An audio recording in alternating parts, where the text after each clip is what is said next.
2025 সালে HSC ICT পরীক্ষায় Barishal board পঞ্চম অধ্যায় থেকে এই এমসিকিউটা দিয়েছিল, চমৎকার একটা এমসিকিউ। তা আমি এখন সমাধান করে দিচ্ছি। তোমরা আমার উত্তর করার আগে তোমরা উত্তর কমেন্টে লিখে পাঠাতে পারো।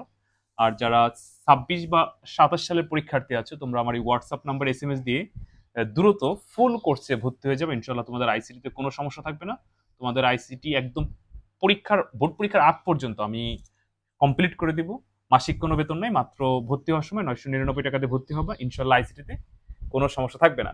তো যেটি বলছিলাম যে এই প্রশ্নটি বরিশাল বোর্ড 2025 সালে এইচএসসি আইসিটি পরীক্ষায় দিয়েছিল। খুবই চমৎকার একটা প্রশ্ন, আমি এখন সমাধান করে দিচ্ছি।